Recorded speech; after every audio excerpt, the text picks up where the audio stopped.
Hello student, मैं are के गुप्ता। आज इस वीडियो में बोर का परमाणु मॉडल के बारे में मुख्य चर्चा करूंगा। बोर के परमाणु मॉडल के बारे में चर्चा करने के पहले पहले हमको ये समझना होगा कि परमाणु क्या होता है। तो हमको मालूम है कि परमाणु किसी पदार्थ का सूक्ष्मतम कण होता है। अब परमाणु सूक्ष्मतम कण होता है तो बाद में समय के साथ यह पता चला कि परमाणु के अंदर प्रोटॉन और इलेक्ट्रॉन पाए जाते हैं। प्रोटॉन धनावेशित कण है और इलेक्ट्रॉन ऋणावेशित कण है।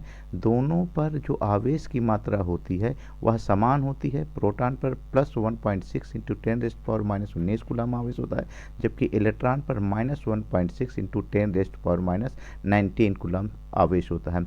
दोनों के द्रव्यमान में भिन्नता होती है। तो इन परमाणु के अंदर इनकी व्यवस्था कैसी है, इसकी जानकारी के लिए समय समय पर विभिन्न मॉडल प्रस्तुत किए गए। उन मॉडल में से पहला आता है जे टॉमसन का परमाणु मॉडल, फिर रदरफोर्ड का परमाणु मॉडल और फिर तीसरे नंबर पर आता है बोर का परमाणु मॉडल। ये सभी परमाणु मॉडल क्लासिकल परमाणु मॉडल हैं, अर्थात इनमें आधुनिक परमाणु मॉडल के आधार हैं और आधुनिक परमाणु मॉडल आप इनसे सर्वथा भिन्न पाएंगे। सबसे पहले देखते हैं कि जे थॉमसन का परमाणु मॉडल क्या है। जे थॉमसन ने परमाणु मॉडल को प्लम पुडिंग मॉडल कहा जाता है। उनका जो मुख्य कॉन्सेप्ट था कि उन्होंने कहा कि जैसे तरबूज में ये तरबूज के दाने फंसे होते हैं, तो क्या होता है कि पूरा का पूरा जो परमाणु होता है वो धनावेशित गोला होता है और उसमें बीच बीच में जिस प्रकार तरबूज के दाने फंसे होते हैं उसी प्रकार ऋणावेशित कण इलेक्ट्रॉन फंसे रहते हैं। तो पूरा पूरा प्लम पुडिंग मॉडल में जे टॉमसन का प्लम पुडिंग मॉडल था। प्लम पुडिंग मॉडल में पूरे के पूरे जो परमाणु को धनावेशित गोला माना गया जिसमें धन आवेश है और इस पे फिर ऋण आवेश पूरे फैले रहते हैं और यह इस प्रकार रहता है कि पूरी तरह से परमाणु विद्युत रूप से उदासीन हो, अर्थात जितना जितना जितना धनावेश होता है उतना ही ऋणावेश होता है। तो ये जे टॉमसन का परमाणु मॉडल कहा गया। जे टॉमसन के परमाणु मॉडल की कुछ सीमाएं थी। जो मुख्य सीमाएं थी, ये अल्फा पार्टिकल प्रकीर्णन को नहीं समझा पाया, हाइड्रोजन स्पेक्ट्रम को नहीं समझा पाया और ये नहीं बता पाया कि धनावेश और ऋणावेश कैसे साथ साथ रहते हैं। तो इसको पूरी तरह से अमान्य कर दिया। लेकिन शुरुआत कहाँ से हुई है? जे टॉमसन से शुरू हुए है। तो पहला मॉडल होने के कारण इसका हम अध्ययन करते हैं। दूसरा मॉडल है रदरफोर्ड एटॉमिक मॉडल एंड इसकी हम लिमिटेशन देखेंगे। रदरफोर्ड का परमाणु मॉडल क्या है और इसकी क्या सीमाएं हैं। तो रदरफोर्ड ने एक प्रयोग किया। उन्होंने एक सोने की पतली पन्नी लिया। सोने की ही पतली पन्नी क्यों लिया? क्योंकि सोने को बहुत बारीक पन्नी के रूप में पतला किया जा सकता है। इन्होंने यहाँ से एक अल्फा किरणों की इस पर विचार किया। अल्फा किरणें कैसे प्राप्त होती हैं? प्रकृति में कुछ रेडियो एक्टिव पदार्थ होते हैं जिनसे लगातार अल्फा बीटा गामा किरणें निकलती हैं। जो अल्फा कण निकलता है रेडियो एक्टिव पदार्थ से, उस पर धन 2 इकाई धनावेश होता है और इसका जो द्रव्यमान होता है वो 4 इकाई होता है। अर्थात जो अल्फा पार्टिकल है वो हीलियम नाभिक के बराबर होता है। हीलियम का परमाणु क्रमांक 2 होता है और परमाणु द्रव्यमान क्या होता है? 4 होता है। यदि हीलियम से 2 इलेक्ट्रॉन निकाल दिया जाए तो वह जो बचेगा वह क्या होगा? हमारा अल्फा पार्टिकल होगा। तो अल्फा पार्टिकल कैसा होता है? धनावेशित कण होता है। जब इसको सोने की पतली पन्नी पर बमबारी की जाती है तो ये देखा गया कि इसके कुछ निष्कर्ष मिले। यहाँ ये जो पूरा ये चारों तरफ से है, यहाँ पर ये जब अल्फा पार्टिकल टकराते हैं तो एक चमक उत्पन्न करते हैं। लेड सल्फाइड की परत लगी होती है ये।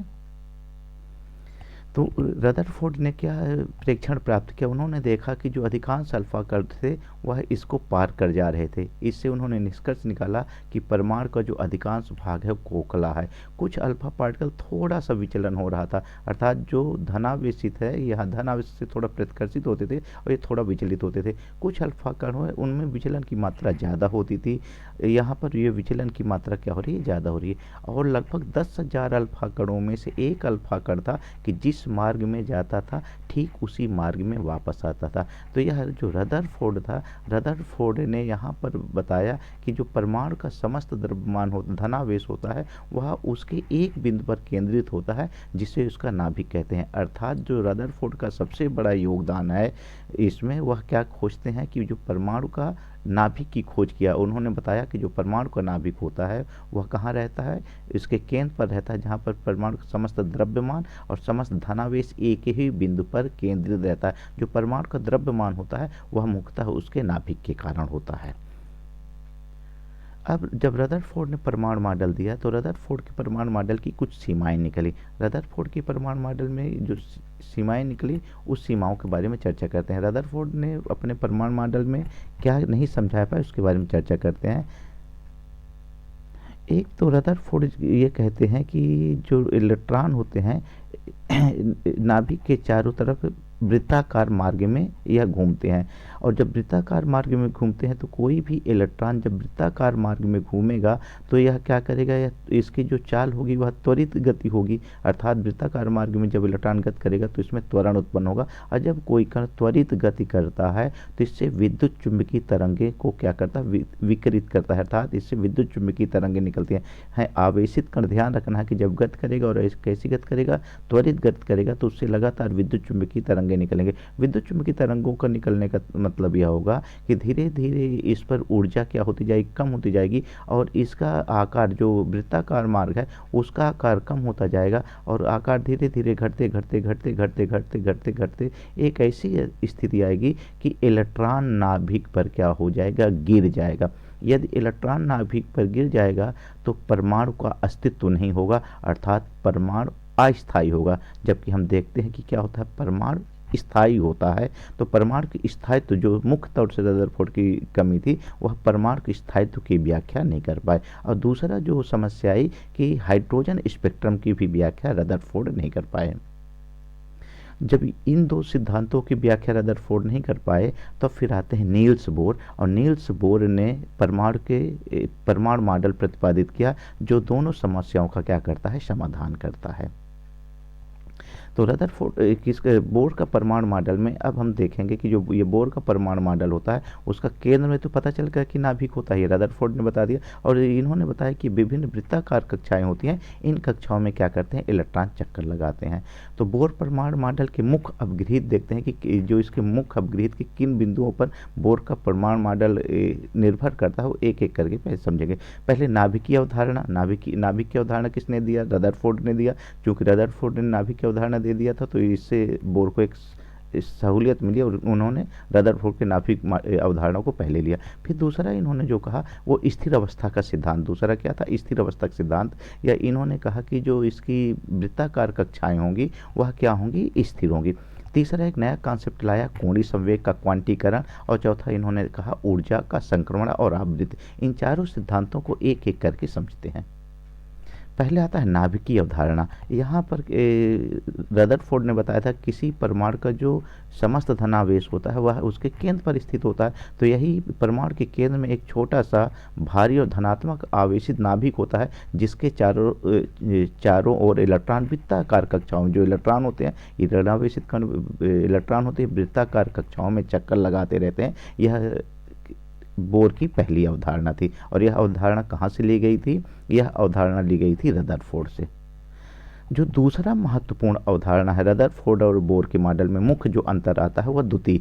रदरफोर्ड ने बताया कि जो वृत्ताकार कक्षाएं होती हैं उनका मान कुछ भी हो सकता है, अर्थात ये जो आर यहाँ से जो त्रिज्या होगी आर का मान 1, 2, 3 या 1.1, 1.2, 1.2 विभिन्न कहीं पर भी ये इलेक्ट्रॉन चक्कर लगा सकते हैं। उसका मार्ग वैसे वृत्ताकार होना चाहिए, लेकिन इन्होंने इसकी त्रिज्या दशमलव के रूप में भी हो सकती है। इस यहाँ पर जो बोर थे, बोर ने इस सिद्धांत के से अलग सिद्धांत दिया। उन्होंने कहा कि इलेक्ट्रॉन केवल उन्हीं कक्षाओं में चक्कर लगाएगा। इन्होंने फिक्स किया कि इलेक्ट्रॉन एक निश्चित कक्षा में ही चक्कर लगा सकते हैं, सभी वृत्ताकार कक्षाओं में चक्कर नहीं लगा सकते। उन्होंने कहा कि जो n का मान होगा पहली कक्षा के लिए 1, दूसरी कक्षा के लिए 2, तीसरी कक्षा के लिए 3 और चौथी कक्षा के लिए 4। अर्थात जिस प्रकार प्लांक ने क्या दिया था कि ऊर्जा को उन्होंने क्वांटीकृत कर दिया था, उसी प्रकार परमाणु के अंदर बोर ने कहा कि जो परमाणु की जो कक्षाएं हैं जिसे हम सेल कहेंगे या ऑर्बिट कहते हैं, यह क्या होती हैं, डिस्क्रीट होती हैं, सतत न होकर के असतत होती हैं, इनका मान 1, 2, 3 और 4 होता है। तो परमाणु में इलेक्ट्रॉन नाभिक के चारों ओर निश्चित वृत्ताकार कक्षाओं में घूमते हैं, जिन्हें स्थिर कक्षाएं कहते हैं। इन कक्षाओं में घूमते समय इलेक्ट्रॉन का ऊर्जा विकिरण नहीं करते। तो यहाँ पे जो निश्चित ऑर्बिट है, पहली कक्षा का नाम के, दूसरी के एल और एम। तो ये सबसे महत्वपूर्ण बात थी कि इन्होंने क्या किया, वो जो कक्षाएं हैं, कक्षाओं को भी इन्होंने क्या कह दिया कि ये क्वांटाइज्ड होती हैं, अर्थात इनके मान असतत होते हैं, पर पूर्णांक होते हैं। जो तीसरा महत्वपूर्ण टर्म आया, जो ये कोणीय संवेग का क्वांटीकरण, ये क्वांटम सिद्धांत कहलाता है। ये महत्वपूर्ण शर्त थी कि किन कक्षाओं में इलेक्ट्रॉन चक्कर लगाएंगे। यहाँ पर ये कौन सा था, ये रदरफोर्ड का मॉडल है। रदरफोर्ड मॉडल में धनाभिक केंद्र पर है और इलेक्ट्रॉन इसके चारों तरफ वृत्ताकार मार्ग में, किसी भी वृत्ताकार मार्ग में चक्कर लगा सकते हैं। बोर कहते हैं कि नहीं, जो ये कक्षाएं होंगी, ये इलेक्ट्रॉन केवल उन्हीं वृत्ताकार कक्षाओं में चक्कर लगाएंगे जिनमें इलेक्ट्रॉनों का जो कोणीय संवेग होगा वह h/2 पाई का पूर्ण गुणक होगा। जो ये एल कोणीय संवेग है, एम वी आर कोणीय संवेग है, वह h/2 पाई का कोणीय संवेग होगा। एन का मान 1, 2, 3 और 4 इस प्रकार, अर्थात जो कोणीय संवेग एल होगा उसका मान h/2 पाई हो सकता है, दूसरे के लिए 2h/2 पाई हो सकता है, ये तीसरी कक्षा में चलेंगे तो 3h/2 पाई हो सकता है, चौथी कक्षा में चलेंगे तो 4h/2 पाई हो सकता है। एच क्या है, प्लांक की नियतांक है, जिसका मान 6.6 गुणे 10 की घात ऋण 34 जूल सेकंड होता है। तो इलेक्ट्रॉन केवल उन्हीं कक्षाओं में घूम सकते हैं जिनमें उनका कोणीय संवेग एल का पूर्ण गुणज होता है। किसके, h/2 पाई का जो कोणीय संवेग है, h/2 पाई का क्या होता है, पूर्ण गुणज होता है। अब यहाँ एक टर्म आता है, यह कोणीय संवेग क्या होता है। तो कोणीय संवेग का महत्व किस में होता है, वृत्तीय गति में होता है। जब इलेक्ट्रॉन वृत्ताकार मार्ग में गति करता है, तो यदि इलेक्ट्रॉन सीधी रेखा में गति करेगा तो वहाँ संवेग होगा, और संवेग के आघूर्ण को कोणीय संवेग कहते हैं। अर्थात यदि वृत्ताकार मार्ग की त्रिज्या का गुणा कर दिया जाए तो यहाँ पर क्या मिलेगा, कोणीय संवेग मिलेगा। कोणीय संवेग को वेक्टर एल एक सदिश राशि होती है, और इसको वेक्टर एल को हम किससे प्रदर्शित करते हैं, थोड़ा सा कोणीय संवेग फिजिक्स का टर्म है, थोड़ा सा इसको देख लेना है। ये क्या होगा, vector L equal to vector R cross, यहाँ क्रॉस प्रोडक्ट होगा वेक्टर पी। कोणीय संवेग दो, वेक्टर आर और वेक्टर पी के क्या है, कोणीय संवेग है, आर क्रॉस पी होता है। आर क्रॉस पी क्या होगा, आर पी साइन थीटा होगा।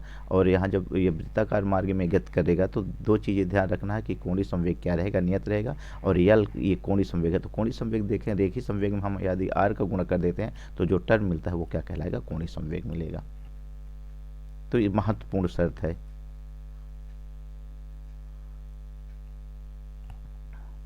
तीसरा जो महत्वपूर्ण पद है, ऊर्जा का संक्रमण और आवृत्ति। जो वहाँ समस्या हो रही थी रदरफोर्ड में कि जब कोई इलेक्ट्रॉन वृत्ताकार मार्ग में गति करता है तो उसकी गति क्या होती है, त्वरित गति होती है, और धीरे धीरे विद्युत चुंबकीय तरंग के रूप में इलेक्ट्रॉन को उत्सर्जन होना चाहिए। इन्होंने कहा कि नहीं, जब कोई इलेक्ट्रॉन वृत्ताकार मार्ग में गति करता है तो उसकी ऊर्जा और उसका वेग दोनों नियत रहता है। ये ध्यान रखना है कि जो जैसे पहली कक्षा है, यहाँ पर वेग और ऊर्जा कम होगी, फिर हम जब दूसरी कक्षा में चलेंगे तो वेग और ऊर्जा और ज़्यादा होगी, जब तीसरी कक्षा में चलेंगे तो वेग ऊर्जा का मान क्या होगा, बढ़ता जाएगा। मतलब हम पहली कक्षा से दूसरी कक्षा और तीसरी कक्षा नीचे से ऊपर जाने पर जो ऊर्जाएं होती हैं क्रमशः बढ़ती जाती हैं। तो नीचे की इसको हम कहेंगे ग्राउंड स्टेट, और ऊपर की ऊर्जा अवस्थाओं को हम कहेंगे उत्तेजित ऊर्जा अवस्था। तो जब कोई इलेक्ट्रॉन, ये ध्यान रखना है कि यदि निम्न ऊर्जा अवस्था से उच्च ऊर्जा अवस्था में जाता है तो वह क्या करेगा, ऊर्जा को अवशोषित करेगा, और जब उच्च ऊर्जा अवस्था से निम्न ऊर्जा अवस्था में आएगा तो ऊर्जा को उत्सर्जित करेगा। अर्थात परमाणु जब ऊर्जा ग्रहण कर लेता है तो उसके इलेक्ट्रॉन निम्न ऊर्जा अवस्था से उच्च ऊर्जा अवस्था में जाते हैं। जब किस ऊर्जा अवस्था में जाएंगे यह इस बात पर निर्भर करेगा कि इलेक्ट्रॉन कितनी ऊर्जा ग्रहण किया है। अब इलेक्ट्रॉन ऊर्जा ग्रहण कर उच्च ऊर्जा अवस्था में पहुंच गए, लेकिन उच्च ऊर्जा अवस्था में इलेक्ट्रॉन केवल 10 की घात 8 सेकंड ही स्थिर रहेंगे, और फिर वह फिर से अपने ऊर्जा को विकिरण के रूप में ई बराबर एच न्यू के रूप में ऊर्जा को विकिरित करते हैं और वह फिर से अपने मूल अवस्था में जाते हैं। तो जब कोई इलेक्ट्रॉन उच्च ऊर्जा स्तर ई से निम्न ऊर्जा अवस्था में कूदता है तो वह दोनों स्तरों की ऊर्जा के अंतर के बराबर एक फोटान उत्सर्जित करता है। एच न्यू बराबर ई, यहाँ से ध्यान रखना है, ई आई माइनस ई एफ या ई एफ माइनस ई आई। तो जब उच्च ऊर्जा से निम्न अवस्था में आएगा तो ऊर्जा को उत्सर्जित करेगा, और जब निम्न ऊर्जा से उच्च ऊर्जा अवस्था में जाएगा तो इलेक्ट्रॉन को क्या करेगा, ग्रहण करेगा। यहाँ देख लेंगे लोअर एनर्जी लेवल है और ये हायर एनर्जी लेवल है। यहाँ से नीचे से ऊपर जाएगा तो ऊर्जा ग्रहण करेगा, और जब नीचे आएगा तो ये ऊर्जा को क्या करेगा, उत्सर्जित करेगा। और यहाँ जो उत्सर्जित ऊर्जा की मात्रा होगी एच न्यू होगी, जहाँ न्यू क्या होगी, इसकी आवृत्ति होगी। इस प्रकार बोर ने क्या किया, एक परमाणु मॉडल का कॉन्सेप्ट दिया, और उन्होंने कहा कि ये जो कक्षाएं होती हैं वो नियत कक्षाओं में इलेक्ट्रॉन चक्कर लगाता है और ये बीच में नाभिक होता है। अब बोर परमाणु मॉडल की सीमाएं, बोर परमाणु मॉडल की क्या सीमाएं, क्या कमियां हैं। बोर का मॉडल केवल हाइड्रोजन तथा हाइड्रोजन से परमाणु जैसे हीलियम प्लस, लिथियम प्लस 2 पर लागू होता है, अर्थात ऐसे परमाणु पर नाभिक होता है जिसमें केवल एक इलेक्ट्रॉन होते हैं। यदि इलेक्ट्रॉनों की संख्या एक से ज़्यादा हो गई तब यदि बहुत इलेक्ट्रॉन है तब यह इसकी व्याख्या नहीं कर पाता है। बोर मॉडल स्पेक्ट्रल रेखाओं के सूक्ष्म विभाजन की व्याख्या नहीं कर सकता। जो स्पेक्ट्रमी रेखाएं हैं वह छोटी छोटी रेखाओं में भी विभाजित होती हैं। इसका क्या कारण है, इसकी व्याख्या बोर नहीं कर पाए। जब हम किसी परमाणु को चुंबकीय क्षेत्र में रखते हैं तो वह जो स्पेक्ट्रमी रेखाएं हैं सूक्ष्म रेखाओं में विभाजित हो जाती हैं, जिसे जीमन प्रभाव कहते हैं। और विद्युत क्षेत्र में भी रखने पर यह सूक्ष्म रेखाएं विभाजित हो जाती हैं, छोटी छोटी रेखाएं, जिससे स्टार्क प्रभाव कहते हैं। तो हम कह सकते हैं कि जो बोर थे वो जीमन प्रभाव और स्टार्क प्रभाव की व्याख्या नहीं कर पाए। यह मॉडल मानता है कि इलेक्ट्रॉन के निश्चित पथ कक्षाएं होते हैं, जो हाइजेनबर्ग के सिद्धांत का उल्लंघन करता है, क्योंकि स्थित और संवेग दोनों के एक साथ सटीक रूप से नहीं जाना जा सकता। अच्छा, हाइजेनबर्ग का निश्चितता का सिद्धांत क्या कहता है कि जो स्थित और संवेग का निर्धारण हम एक साथ नहीं कर सकते हैं। उच्च क्षमता वाले स्पेक्ट्रोस्कोप से देखने पर पता चलता है कि हाइड्रोजन की रेखाएं वास्तव में कई पास पास स्थित रेखाओं से बनी हैं, जिससे बोहर जिसकी व्याख्या नहीं कर पाते हैं। आधुनिक सिद्धांत यह मानता है कि इलेक्ट्रॉन क्या है, चूंकि इलेक्ट्रॉन में कण के साथ साथ तरंग की प्रकृति होती है, और तरंग जिस कण में तरंग की प्रकृति होती है उसके स्थिति और संवेग का निर्धारण एक साथ नहीं किया जा सकता है। तो इस आधुनिक अवधारणा में जो कक्षा की अवधारणा है या सेल की अवधारणा है, उसके स्थान पे एक नई अवधारणा आई जिसे हम कक्षक की अवधारणा कहते हैं। तो यह मॉडल मानता है कि इलेक्ट्रॉन के निश्चित पथ कक्षाएं होते हैं, जो कि हाइजेनबर्ग के सिद्धांत का उल्लंघन करता है, क्योंकि स्थिति और संवेग दोनों को एक साथ सटीक रूप से नहीं जाना जा सकता है। तो इस प्रकार के आधुनिक सिद्धांत को हम आगे चर्चा करेंगे। Thank you. Please like, subscribe, share and leave a comment. Thank you.